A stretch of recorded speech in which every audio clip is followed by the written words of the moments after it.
ఈరోజు బైబిల్ అధ్యయనం నిర్గమకాండము 16 నుండి 17 అధ్యాయాలు. ప్రార్థన. తండ్రి, మేము మీ మాటను అధ్యయనం చేస్తూ మా సమయాన్ని ఆశీర్వదించండి. మమ్మల్ని మీ దగ్గరకు రప్పించమని మేము కోరుతున్నాము. యేసునామంలో ఆమెన్. నిర్గమకాండము 16వ అధ్యాయం. తరువాత ఇశ్రాయేలీయుల సమాజమంతయును ఏలీము నుండి ప్రయాణమైపోయి వారు ఐగుప్తు దేశములో నుండి బయలుదేరిన 2వ నెల 15వ దినమున ఏలీమునకును సీనాయికిని మధ్యనున్న సీను అరణ్యమునకు వచ్చిరి. ఆ అరణ్యములో ఇశ్రాయేలీయుల సమాజమంతయు మోషే అహరోనుల మీద సనిగెను. ఇశ్రాయేలీయులు, మేము మాంసము వండుకును కుండల యొద్ద కూర్చుండి తృప్తిగా ఆహారము తిననప్పుడు యెహోవా చేతివలన ఎలా చావకపోతివి? ఈ సర్వసమాజమును ఆకలిచేత చంపుటకు ఈ అరణ్యములోనికి మమ్మును అక్కడ నుండి తోడుకుని వచ్చితరని వారితోననగా, యెహోవా మోషేను చూచి, ఇదిగో, నేను ఆకాశము నుండి మీ కొరకు ఆహారమును కురిపించెదను. వారు నా ధర్మశాస్త్రముననుసరించి నడుతురో లేదో అని నేను వారిని పరీక్షించునట్లు ఈ ప్రజలు వెళ్లి ఏనాటి బత్తెము ఆనాడే కూర్చుకునవలెను. మరియు 6వ దినమున వారు తెచ్చుకునిన దానిని సిద్ధపరచుకునవలెను. వారు దినదినమున కూర్చుకును దానికంటే అది రెండంతలై యుండవలెననెను. అప్పుడు మోషే అహరోనులు ఇశ్రాయేలీయులందరితో, యెహోవా ఐగుప్తు దేశములో నుండి మిమ్మును బయటికి రప్పించెనని సాయంకాలమందు మీకు తెలియబడును. యెహోవా మీద మీరు సనిగిన సనుగులను ఆయన వినుచున్నాడు. ఉదయమున మీరు యెహోవా మహిమను చూచెదరు. మేము ఎపాటివారము? మా మీద సనుగనేల అనిరి. మరియు మోషే, మీరు తినటకై సాయంకాలమున మాంసమును ఉదయమున చాలినంత ఆహారమును యెహోవా మీకియ్యగాను, మీరు ఆయన మీద సనుగు మీ సనుగులను యెహోవాయే వినుచుండగాను మేము ఎపాటివారము? మీ సనుగుట యెహోవా మీదనే గాని మా మీద కాదనెను. అంతట మోషే అహరోనుతో, యెహోవా సన్నిధికి సమీపించుడి. ఆయన మీ సనుగులను విననని నీవు ఇశ్రాయేలీయుల సర్వసమాజముతో చెప్పుమనెను. అట్లు అహరోను ఇశ్రాయేలీయుల సర్వసమాజముతో మాటలాడుచుండగా వారు అరణ్యము వైపు చూచిరి. అప్పుడు యెహోవా మహిమ ఆ మేఘములో వారికి కనబడెను. అప్పుడు యెహోవా మోషేతో ఇట్లనెను, నేను ఇశ్రాయేలీయుల సనుగులను వింటిని. నీవు సాయంకాలమున మీరు మాంసము తిందురు, ఉదయమున ఆహారము చేత తృప్తి పొందుదురు. అప్పుడు మీ దేవుడనైన యెహోవాను నేనే అని మీరు తెలిసికొందురని వారితో చెప్పుమనెను. కాగా సాయంకాలమున పూరేడులు వచ్చి వారి పాడెమును కప్పెను. ఉదయమున మంచు వారి పాడెము చుట్టూ పడియుండెను. పడిన ఆ మంచు ఎగిరిపోయిన తరువాత నూగుమంచువలే సన్నని కణములు అరణ్యపు భూమి మీద కనబడెను. ఇశ్రాయేలీయులు దాని చూచినప్పుడు అది ఏమైనది తెలియక ఇదేమి అని ఒకరితో ఒకరు చెప్పుకొనిరి. మోషే, ఇది తినుటకు యెహోవా మీకిచ్చిన ఆహారము. యెహోవా ఆజ్ఞాపించినదేమనగా, ప్రతివాడును తన వారి భోజనమునకు ప్రతివాడు తన కుటుంబములోని తలకు ఒక్కొక్క ఓమెరు చొప్పున దాని కూర్చుకునవలెను. ఒక్కొక్కడు తన గుడారములోనున్న వారి కొరకు కూర్చుకునవలెననెను. ఇశ్రాయేలీయులు అట్లు చేయగా కొందరు హెచ్చుగాను కొందరు తక్కువగాను కూర్చుకునిరి. వారు ఓమెరుతో కొలిచినప్పుడు హెచ్చుగా కూర్చుకునిన వానికి ఎక్కువగా మిగులలేదు, తక్కువగా కూర్చుకునిన వానికి తక్కువ కాలేదు. వారు తమ తమ ఇంటివారి భోజనమునకు సరిగా కూర్చుకునియుండిరి. మరియు మోషే దీనిలో ఏమియు ఉదయము వరకు ఎవరును మిగుల్చుకొనకూడదని వారితో చెప్పెను. అయితే వారు మోషే మాట వినక కొందరు ఉదయము వరకు దానిలో కొంచెము మిగుల్చుకొనగా అది పురుగు పట్టి కంపుకొట్టెను. మోషే వారి మీద కోపపడగా వారు అనుదినము ఉదయమున ఒక్కొక్కడు తన ఇంటివారి భోజనమునకు తగినట్టుగా కూర్చుకొనిరి. ఎండ వేడిమికి అది కరిగెను. 6వ దినమున వారు ఒక్కొక్కనికి 2 ఓమెరుల చొప్పున రెండంతలు ఆహారము కూర్చుకొనినప్పుడు సమాజము యొక్క అధికారులందరూ వచ్చి అది మోషేకు తెలిపిరి. అందుకు అతడు, యెహోవా చెప్పిన మాట ఇది. రేపు విశ్రాంతి దినము, అది యెహోవాకు పరిశుద్ధమైన విశ్రాంతి దినము. మీరు కాల్చుకొనవలసినది కాల్చుకొనుడి, మీరు వండుకొనవలసినది వండుకొనుడి.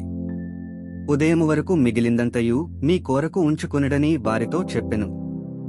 మోషే ఆజ్ఞాపించినట్లు వారు ఉదయము వరకు దానిని ఉంచుకునిరి. అది కంపు కొట్టలేదు, దానికి పురుగు పట్టలేదు. మోషే, నేడు దాని తినుడి, నేటి దినము యెహోవాకు విశ్రాంతి దినము, నేడు అది బయట దొరకదు. 6 దినములు దాని కూర్చుకునవలెను, విశ్రాంతి దినమున అనగా 7వ దినమున అది దొరకదనెను.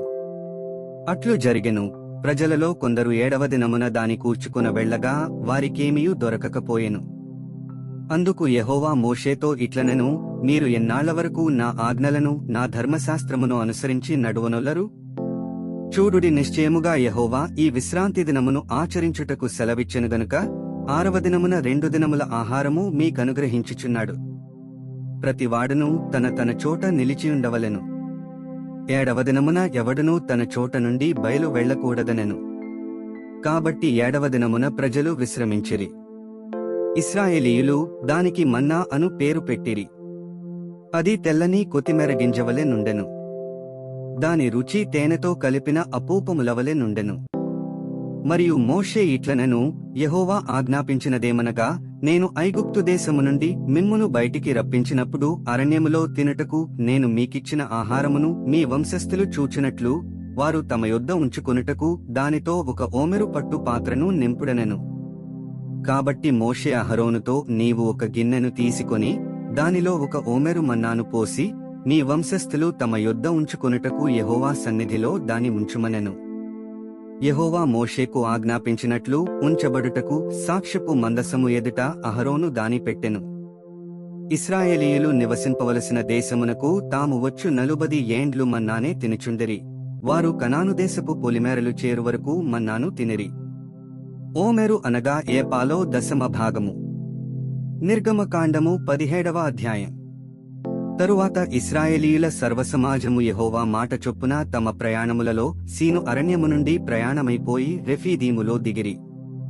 ప్రజలు తమకు త్రాగ నీళ్లు లేనందున మోషేతో వాదించుచు త్రాగుటకు మాకు నీళ్ళిమ్మని అడుగగా మోషే, మీరు నాతో వాదింపనేలా, యెహోవాను శోధింపనేలా అని వారితో చెప్పెను. అక్కడ ప్రజలు నీళ్లు లేక దప్పిగుని మోషే మీద సనుగుచు, ఇదెందుకు? మమ్మును మా పిల్లలను మా పశువులను దప్పిచేత చంపుటకు ఐగుప్తులో నుండి ఇక్కడికి తీసుకుని వచ్చితిరనిరి. అప్పుడు మోషే యెహోవాకు మొరపెట్టుచు, ఈ ప్రజలను నేనేమి చేయుదును? కొంతసేపటికి నన్ను రాళ్లతో కొట్టి చంపుదురనెను. అందుకు యెహోవా, నీవు ఇశ్రాయేలీయుల పెద్దలలో కొందరిని తీసుకుని ప్రజలకు ముందుగా పొమ్ము. నీవు నదిని కొట్టిన నీ కర్రను చేత పట్టుకుని పొమ్ము. ఇదిగో అక్కడ హోరేబులోని బండమీద నేను నీకు ఎదురుగా నిలిచెదను. నీవు ఆ బండను కొట్టగా ప్రజలు త్రాగుటకు దానిలో నుండి నీళ్లు బయలుదేరునని మోషేతో సెలవీయగా మోషే ఇశ్రాయేలీయుల పెద్దల కన్నుల ఎదుట అట్లు చేసెను. అప్పుడు ఇశ్రాయేలీయులు చేసిన వాదమును బట్టియు, యెహోవా మన మధ్య ఉన్నాడో లేడో అని వారు యెహోవాను శోధించుటను బట్టియు అతడు ఆ చోటికి మస్సా అనియు మెరీబా అనియు పేర్లు పెట్టెను. తరువాత అమాలేకీయులు వచ్చి రెఫీదీములో ఇశ్రాయేలీయులతో యుద్ధము చేయగా మోషే యెహోషువతో, మన కొరకు మనుష్యులను ఏర్పరచి వారిని తీసుకుని బయలువెళ్లి అమాలేకీయులతో యుద్ధము చేయుము. లేపు నేను దేవుని కర్రను చేతపట్టుకుని ఆ కొండ శిఖరము మీద నిలిచెదననెను. యెహోషువ మోషే తనతో చెప్పినట్లు చేసి అమాలేకీయులతో యుద్ధమాడెను. మోషే అహరోను హూరు అనువారు ఆ కొండ శిఖరమెక్కిరి. మోషే తన చెయ్యి పైకెత్తినప్పుడు ఇశ్రాయేలీయులు గెలిచిరి. మోషే తన చెయ్యి దింపినప్పుడు అమాలేకీయులు గెలిచిరి. మోషే చేతులు బరువెక్కగా వారు 1 రాయి తీసుకుని వచ్చి అతడు దానిమీద కూర్చుండుటకై దానివేసిరి. అహరోను హూరులు ఒకడు ఈ ప్రక్కను ఒకడు ఆ ప్రక్కను అతని చేతులను ఆదుకొనగా అతని చేతులు సూర్యుడు అస్తమించు వరకు నిలుకడగా ఉండెను. అట్లు యెహోషువ కత్తివాడి చేత అమాలేకు రాజును అతని జనులను గెలిచెను. అప్పుడు యెహోవా మోషేతో నిట్లనెను, నేను అమాలేకీయుల పేరు ఆకాశము క్రింద నుండకుండా బొత్తిగా తుడిచివేయుదును గనుక జ్ఞాపకార్థముగా గ్రంథములో దీని వ్రాసి యెహోషువకు వినిపించుము. తరువాత మోషే ఒక బలిపీఠమును కట్టి దానికి యెహోవా నిస్సీ అని పేరు పెట్టి, అమాలేకీయులు తమ చేతిని యెహోవా సింహాసనమునకు విరోధముగా ఎత్తిరి గనుక యెహోవాకు అమాలేకీయులతో తరతరముల వరకు యుద్ధమనెను. 16 నుండి 17 అధ్యాయాలు చదివియున్నాము. ముగింపు ప్రార్థన. ఓ దేవా, మా విలువైన సమయాన్ని నీ వాక్యాన్ని అధ్యయనం చేసినందుకు ధన్యవాదాలు. మా మార్గాలలో నడవడానికి మరియు మన సత్యాన్ని ఇతరులతో పంచుకోవడానికి మాకు ధైర్యాన్ని ప్రసాదించు. ఆమెన్.